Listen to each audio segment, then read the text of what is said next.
a gravação, tá?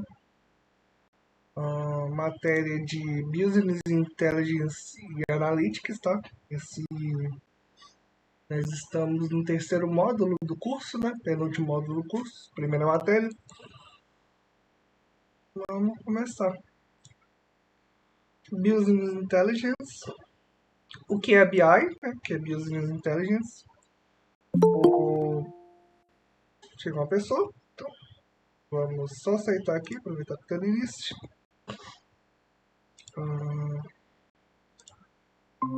Walter chegou. E aí? E então vamos iniciar aqui logo. Aproveitar e aceitar o que não for aparecendo.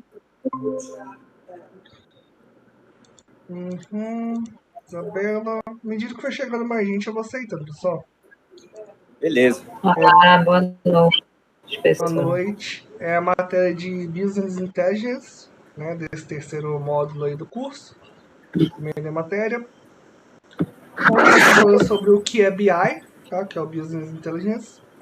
Ele é um termo abrangente que combina arquiteturas... Tá gravando aí, não? Já estou gravando já. É um termo abrangente que combina arquiteturas, ferramentas, base de dados, ferramentas analíticas, aplicativos e metodologias também. Os principais objetivos... Tá compartilhando? Não tá... é. Tá vendo? Eu tava sozinho na sala e esqueci de compartilhar. Ainda bem que tem avisou no início. Vamos lá. Janela. Compartilha a tela logo. Vamos lá, então. Vamos começar do início, né? É assim, né? Business Intelligence, tá? BI. O que é BI? Tá? É um termo abrangente que combina arquiteturas, ferramentas, bases de dados, ferramentas analíticas, aplicativos e metodologias. Os principais objetivos dele é possibilitar o acesso interativo, às vezes até em tempo real, aos dados, permitir a manipulação dos dados e oferecer aos gestores de empresas e analistas a capacidade de conduzir as análises apropriadas. Vamos só aceitar o colega. Samuel. Oi. Boa noite. Boa noite. Boa noite. Isso. Estamos por aqui. Tamo junto. Aí vamos lá. Aí, ao analisarem os dados, situações e desempenhos históricos e atuais, os tomadores de decisões obtêm vislumbres valiosos que lhes permitem tomar decisões mais embasadas e melhores. O processo de BI baseia-se na transformação de dados em informações, depois em decisões, e por fim, né, em ações. Aí tem a linha do tempo do BI, é um gráfico representando aqui, vocês podem dar uma olhada. Vou falar um pouco sobre a arquitetura do BI, que apresenta 4 componentes principais, que é o Data Warehouse, com suas fontes de dados, coleção de ferramentas para manipular, minerar e analisar os dados do Data Warehouse, BPM para monitorar e analisar os desempenhos, a interface do usuário como um dashboard. Aí tem aqui, ó, um gráfico ilustrativo da arquitetura do BI também. Aí já temos a primeira questão, tá? Essa matéria é bem corrida, como as últimas também, assim, não é nada muito longo, pelo menos no primeiro tema. Bom, a primeira questão é qual o objetivo do BI, tá? Que a resposta é justamente a número 1, que é possibilitar o acesso interativo a dados, oferecendo aos setores empresariais e analistas a capacidade de conduzir análises apropriadas. Alguém está tirando o microfone aí? Pode fechar, por favor, que senão vaza muito no áudio.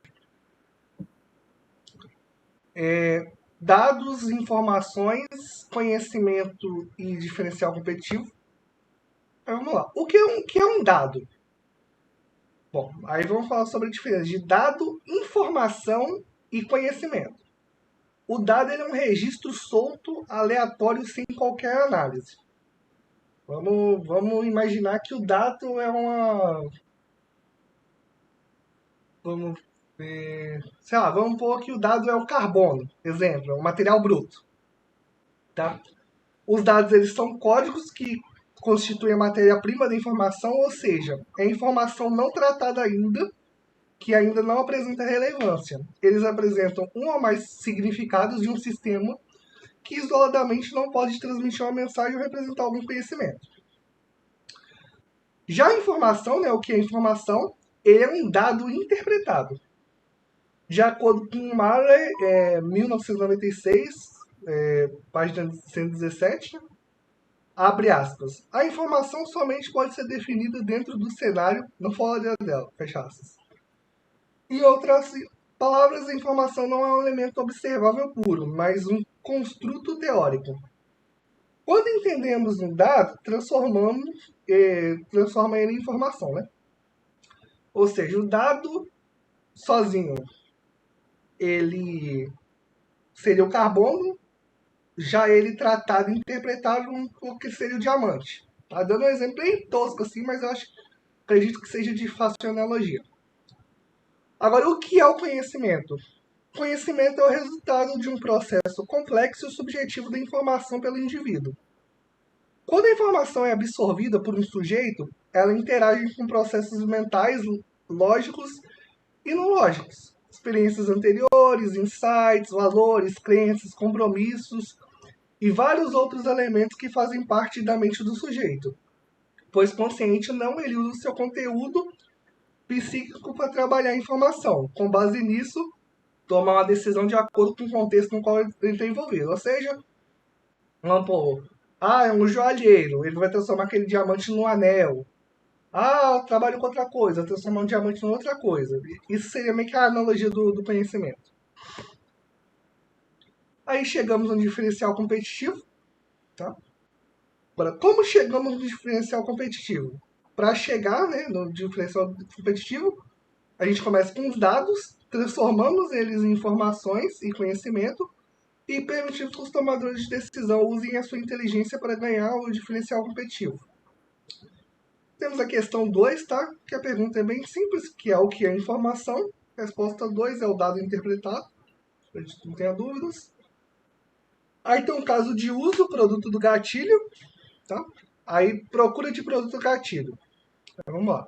As esponjas amarelas são um exemplo de produto gatilho, pois assim que dentro do supermercado as pessoas pegam a esponja, em seguida elas já se apegam ao detergente. Ou seja, a esponja é um produto gatilho da pessoa comprar o detergente, por exemplo. Aí tem o caso da empresa de cosmético, né? Por meio de uma análise de regressão linear, descobriu-se um produto que disparava a compra de um segundo. E essa relação era desconhecida. Por sua vez, 68,3% das pessoas que colocavam o batom da marca X, da cor Y, primeiro no carrinho, adicionaram uma máscara de cílios sem marca e modelos específicos como segundo produto. Saber dessa correlação e, mais especificamente, que os consumidores compravam uma máscara de cílios qualquer, deu o poder de a loja oferecer a máscara de cílios que a loja queria vender. Aí temos a questão 3, tá? Aí no caso apresentado da loja de cosméticos, esse, que a gente acabou de falar, foi encontrada uma correlação não óbvia entre produtos, necessitando de uma análise mais cuidadosa. Qual foi a descoberta mais significativa?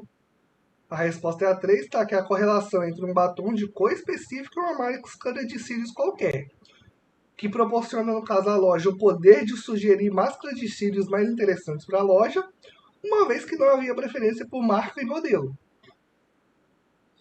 Aí vamos lá. Caso de uso, taxa de pagamento de boletos, tá? Boletos gerados e não pagos. No e-commerce existe a figura do boletador, que é a pessoa que compra num site de comércio eletrônico e escolhe a forma de pagamento, boleto bancário, e não efetua o pagamento do boleto.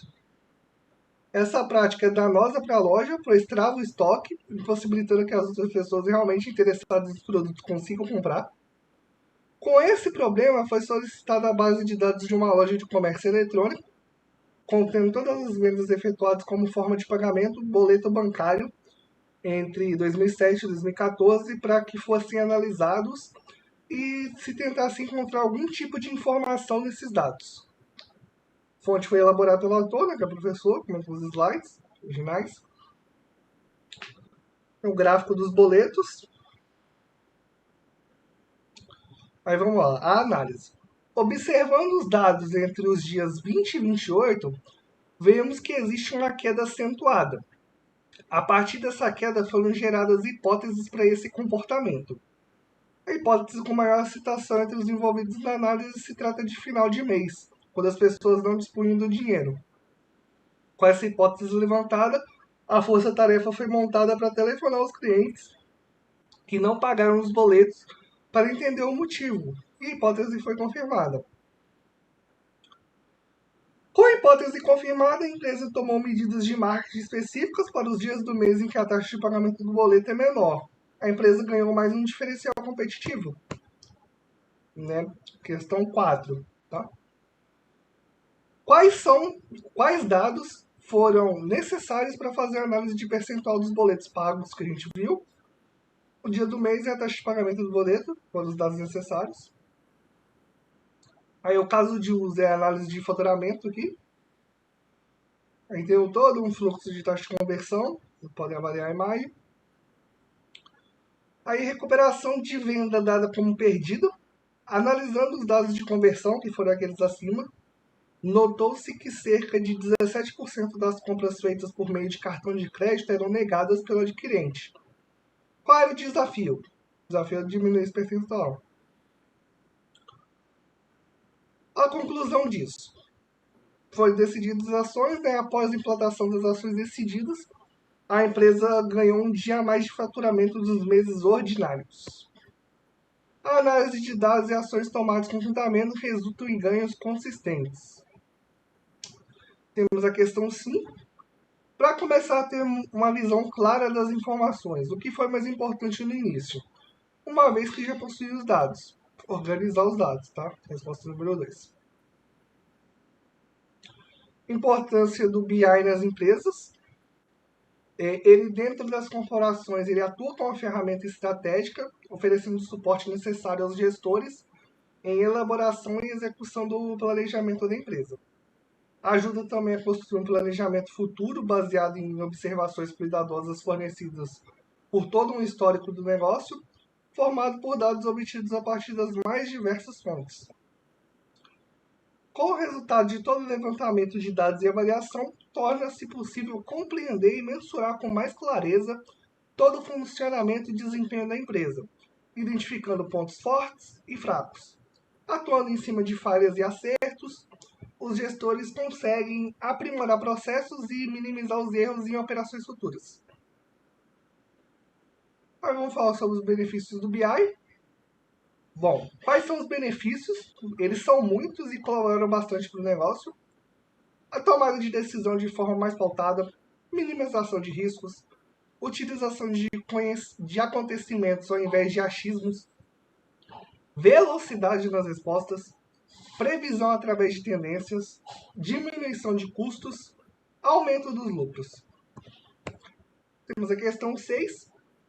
Em relação aos benefícios da aplicação do BI nas empresas, qual das opções não caracteriza um benefício? Resposta 4. Texto intuitivo apurado não caracteriza um benefício. A natureza dos dados e como se apresentam. Os dados representam o principal ingrediente de qualquer iniciativa de BI. Eles podem ser encarados como a matéria-prima daquilo que as populares tecnologias de decisão acabam produzindo. Informações, insights e conhecimento. Sem dados, nenhuma dessas tecnologias pode existir, nem ser popularizada. Forma como os dados podem ser apresentados. Eles podem vir em pequena ou grande quantidade. Podem ser estruturados, ou seja, bem organizados para serem processados pelo computador, ou sem nenhuma estrutura, como os textos criados por humanos precisam ser preparados para serem processados pelos computadores. Também podem se apresentar em lotes pequenos e contínuos, disponibilizados de uma só vez num lote enorme. Da fonte. Bom, vejamos a apresentação de um tipo contínuo de análise de negócios em que podemos pegar os dados de diversas formas para realizar a análise de dados seguidos de informações práticas. Bom, Uhum. Ó, repetir isso aqui, porque acabei repetindo aí o slide sem querer. Tá. A apresentação gráfica. Temos a primeira questão. Em relação com as formas que os dados podem ser apresentados, para marcar a opção incorreta. A opção incorreta é a número 1, que é os dados sempre chegam em grandes quantidades. Não, os dados eles podem vir em pequenas ou grandes quantidades, podem ser estruturados ou desestruturados, e eles podem apresentar em lotes pequenos contínuos, disponibilizados de uma só vez num lote enorme. Característica dos dados para análise. Segundo Delaine, 2015, Koch, McQueen e Cornell, 1997, algumas das características métricas que definem a adequação dos dados para um estudo de análise de dados são confiabilidade da fonte de dados, precisão do conteúdo dos dados, acessibilidade aos dados, segurança e privacidade dos dados, riqueza de dados, consistência dos dados, valor corrente, a atualidade dos dados, granularidade de dados, validade dos dados e relevância dos dados. Tá? Questão 2. O que significa acessibilidade? Significa que os dados eles são de fácil acesso, né? Eles podem ser obtidos rapidamente. O A2 é escrito aqui. Agora, a taxonomia dos dados. Tá? Apresentando aqui a imagem. Bom, dados estruturados, categóricos. Os dados categóricos representam as designações de múltiplas classes usadas para dividir uma variável em grupos específicos. Temos como exemplo raça, sexo, departamento, categoria, setor. Eles também podem ser chamados de dados discretos, implicando que representam um número finito de valores. Os dados categóricos podem ser nominais ou ordinais. Os dados estruturados numéricos representam os valores numéricos das variáveis específicas que podem ser, por exemplo, idade, número de filhos, renda familiar total, distância viajada em quilômetros e temperatura em graus. Os valores numéricos que representam uma variável podem ser inteiros ou reais. Os dados numéricos podem ser intervalares ou racionais. Dados não estruturados ou semi-estruturados, eles são outros tipos de dados que podem ser documentos, arquivos de programas, imagens, áudio, vídeos. Eles precisam ser convertidos em alguma forma de representação categórica ou numérica antes de poderem ser processados por métodos de análise de dados. Questão 3. Como podem ser definidos os dados estruturados? Categóricos ou numéricos? Resposta 2. Detalhamento dos dados estruturados. Os categóricos podem ser os nominais, tá? Eles contêm medidas de código simples atribuídos a objetos na forma de designações que em si não são mensurações. A variável estado civil, por exemplo, pode ser categorizada geralmente como 1 solteiro, 2 casado e 3 divorciado. Dados nominais podem ser representados por valores binominais ou por valores multinominais. Os ordinais, eles contêm códigos atribuídos a objetos ou eventos na forma de designações, que também representam um ranking entre eles. A variável nível de crédito, por exemplo, pode ser categorizada como baixo, médio ou alto. Relações ordenadas similares podem ser vistas em variáveis como grupo etário. Os numéricos, eles podem ser intervalares, que são variáveis que podem ser medidas em escalas intervalares. Um exemplo comum de escala intervalar é a temperatura na escala Celsius. Nessa escala, a unidade média é de 1/100 da diferença entre a temperatura de derretimento e a temperatura de ebulição da água sob pressão no nível do mar, ou seja, não existe um valor zero absoluto. Os racionais, eles incluem variáveis medidas geralmente encontradas nas ciências físicas e na engenharia. Massa, comprimento, ângulo planar e carga elétrica são exemplos de medidas físicas que são escalas de razão. O tipo de escala leva seu nome, do fato que a medida é uma estimativa da razão entre uma magnitude de uma quantidade contínua e uma magnitude unitária da mesma espécie. Vamos à questão 4 aqui. Os documentos, áudios e vídeos são categorizados como que tipo de dados? Não estruturados ou semi-estruturados. Tá? A resposta número 4. A importância do pré-processamento dos dados.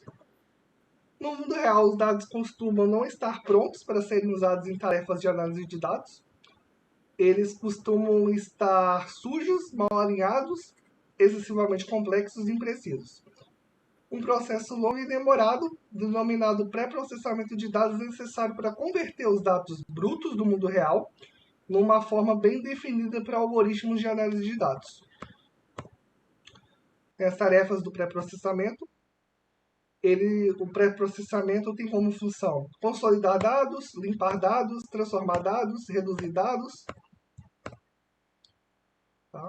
Tem os resumos da tarefa aqui, tudo escrito na tabela. Mais resumos. Temos a questão 5. Em relação à importância do pré-processamento de dados, é para ser uma alternativa incorreta. A incorreta é que, no mundo real, todos os dados estão prontos para serem usados a qualquer momento. Então, ele tem que ser processado. Né? Número 4 é incorreta.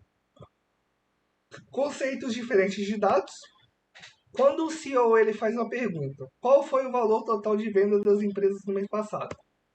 O diretor de vendas responde 980 mil, o financeiro 920 mil, o contador 892 mil, se eu não me engano foi até o caso que o professor deu na aula 1, né?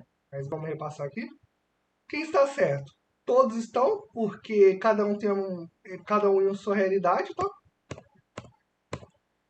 Com esse exemplo, a gente pode compreender a importância de alinhar com todos os envolvidos os conceitos dos números que se quer acompanhar.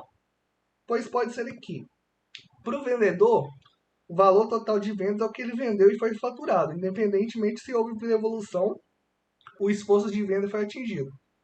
Para o financeiro é o que foi faturado, e a data de recebimento é no mesmo mês. Para a contabilidade é o líquido, deduzido os impostos e taxas, por exemplo. Esse tipo de confusão pode ocorrer em diversas outras medidas, como data de faturamento, data de exercício, pagamento, data da venda e data de recebimento, por exemplo. Por isso, realizar reuniões é importante, ela permite que os conceitos sejam sempre alinhados, acordados e documentados. Dessa forma, no futuro, em caso de dúvida, será facilmente elucidado. Questão 6, tá? No alinhamento dos conceitos, o que é recomendado? A resposta número 1. Reunião com os envolvidos para que os conceitos sejam definidos, acordados e documentados. Bom, inteligência de negócios e armazenamento de dados. A análise de negócios pode ser descritiva, preditiva, prescritiva. Análise de negócios, tá os 3 tipos aqui, descritiva, preditiva e prescritiva. Vocês verem aqui. Maturidade analítica. Estou apresentando. Questão 1. Muitas empresas nem aplicam o primeiro nível de maturidade na análise de negócios, que é a capacidade de saber o que aconteceu. De que fase de maturidade analítica que estamos falando? A análise descritiva, tá? Resposta número 2. Maturidade analítica, exemplos. Aqui os exemplos da maturidade analítica. Vai ser os gráficos. Na questão 2. Basicamente, a qual pergunta a análise preditiva responde? Ela responde basicamente a pergunta: o que vai acontecer? Resposta número 4. O caso, análise, previsão e prescrição. Estudo de caso, previsão de sinistros em transporte de carga. Empresa do setor de monitoramento de carga será realizada a aplicação de funções de IA na previsão de ocorrência de sinistros. O objetivo é prever a probabilidade de ocorrer sinistros como roubo, furto, fraude, quebra de peças e outros no transporte de carga. Tá? Gráfico aqui do estudo de caso. Questão 3. Atualmente, qual é o último estágio de maturidade analítica? Estágio prescritivo aqui. Resposta 4. Estrutura do BI. Como criar? Aí, o Data Warehouse. O conceito de Data Warehouse foi introduzido nos anos 90 pelo pesquisador americano Ralph Kimball que percebeu que as empresas de unificação de conceitos tinham alguns problemas, como diferentes formas de agregação e fontes de dados heterogêneas que pediam a elaboração de um BI eficiente. A solução encontrada por ele foi a criação de uma estrutura separada da estrutura operacional da empresa. Essa estrutura anexa foi denominada Data Warehouse, ou armazém de dados, na tradução livre, e não conteria conceitos operacionais do cotidiano da empresa, mas sim os gerenciais. Os benefícios são integração de diversas fontes de dados, tá, como SGBDs, planilhas e TXTs, SGBDs, Sistema Gerenciador de Banco de Dados. Definição e implantação das regras de negócio, limpeza e tratamento de dados e análise ao longo do tempo. O Data Warehouse entrevista. Quais perguntas devemos fazer? O que eu quero analisar? Indicador, medida, variável. Como eu quero analisar? Dimensão. Por exemplo aqui. Questão 4. O que quero analisar? E como eu quero analisar? São perguntas para quais respostas, respectivamente. Número 1. Indicador, medida ou variável de dimensão. Matriz de dimensão e indicadores. Ela é a construção de uma matriz que relaciona as dimensões e os indicadores realizados após a conversa com os interessados nas informações gerenciais. Essa matriz será um documento que guiará a construção do BI. A construção dessa matriz no Excel deve seguir a seguinte forma. Linhas. O indicador, qual a informação que eu quero ver, vendas, matrículas, custo, lucro, etc. Colunas, a dimensão, como eu quero ver ao longo do tempo, por cliente, por categoria, certo? Está dando um exemplo aqui no gráfico de como montar essa planilha. Questão 5. Como construir uma matriz de dimensões e indicadores? Resposta 2. Nas linhas, os indicadores das colunas das dimensões. Marco dentro da matriz os cruzamentos que fazem sentido entre dimensão e indicador. Estrutura de tabelas de um Data Warehouse. As tabelas do Data Warehouse são divididas em 2 grupos. As tabelas de fato e as tabelas de dimensão. As tabelas de fato são onde estão as ocorrências de onde extraímos informações de fato, totais ou quantidades.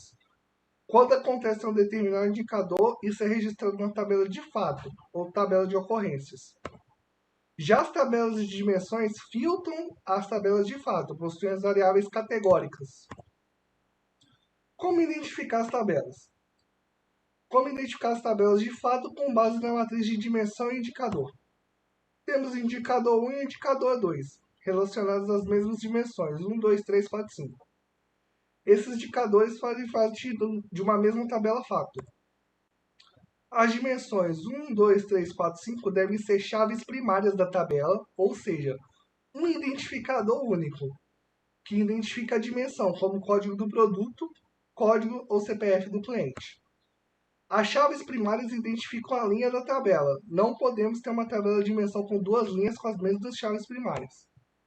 Em seguida, se inclui mais 2 campos, normalmente numéricos, que são os indicadores relacionados aos indicadores. Tá? Aqui está explicando o gráfico.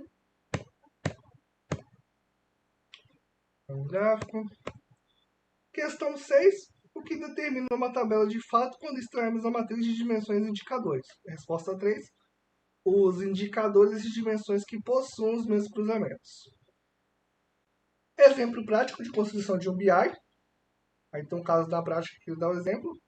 Durante a reunião com os executivos de todas as áreas de uma empresa de cosméticos, realizada de forma presencial online, chegou aos seus seguintes indicadores: faturamento, positivação, quantidade de vendas, ticket médio, quantidade de unidades vendidas, meta de faturamento, percentual de meta atingida. Dimensões. As seguintes dimensões: data, dia a dia, produto, marca do produto, categoria do produto, departamento do produto, cliente. Endereço do cliente. Tem a matriz montada. Primeira questão. Qual foi a principal ideia dos idealizadores no Data Warehouse para a resolução dos problemas comuns das organizações em obter informação gerencial? Resposta 3, tá? Criar uma estrutura de dados totalmente separada da estrutura operacional da empresa. Essa foi a principal ideia. Em busca da origem dos dados, De onde vamos pegar os dados? Após o levantamento dos indicadores de dimensões da loja de cosméticos, o próximo passo é buscar esses dados para serem colocados no Data Warehouse. Para os dados de venda, é identificado no ERP da empresa uma exportação diária com os dados de venda. Esse relatório pode ser configurado quanto às colunas exportadas. Já as metas, o diretor financeiro se encarrega de disponibilizar todo dia 25 de cada mês as metas diárias do mês seguinte em um diretório da rede interna. Temos a questão 2. Sobre ações de dados, selecione a a afirmativa correta, que é a 2. Não basta apenas identificar as fontes de dados, sem o BI teremos de, ainda, interpretar e entender os dados para transformá-los em informação. Sim.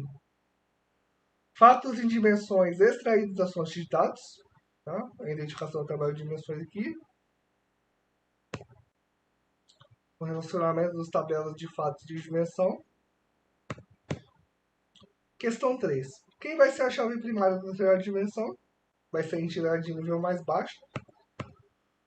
Aí tem o modelo floco de neve, o Snowflake Schema.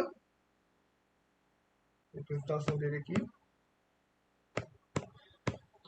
Questão 4. Como podemos definir uma dimensão? Resposta 1, tá? Entidades definidas durante a entrevista com os usuários, como eu quero ver, que se relacionam entre si. Hierarquia ou atributo, tá? Quando modelar a hierarquia ou atributo, hierarquia país, estado, cidade, bairro, atributo, seria estado. Hierarquia ou atributo, estou mostrando aqui na tabela. Questão 5. Quais dicas são importantes para decidir se a entidade vai ser de um nível de uma hierarquia ou um atributo? Poucas opções associadas à entidade ou relacionamento 1 para 1. Quando decidir por criar um BI? Quando criar um BI, como devemos criar um BI? Quando a geração de informações necessitar de dados de diferentes fontes e formatos. Os setores utilizam conceitos diferentes para uma entidade que deveria ser única, por exemplo, venda. Quando as fontes de dados forem diferentes de forma de agregação, os departamentos agregam os indicadores de maneira diferente, dificultando a unificação das informações. Quando as fontes de dados não se falam, os setores trabalham com diferentes bancos de dados que não se intercomunicam. Temos a questão 6 para finalizar. Porque diferentes departamentos dentro da mesma empresa apresentam respostas diferentes para os valores relacionados ao mesmo indicador. Resposta número 2, porque os departamentos possuem conceitos diferentes para o mesmo indicador. E é isso, gente. Bem rapidinho mesmo. Tema 1. E essa até que vai ser assistido mesmo. É mais puxadinha, porque é uns teminha mais complexos de Big Data, etc. Mas foco que vai dar certo e a gente vai conseguir.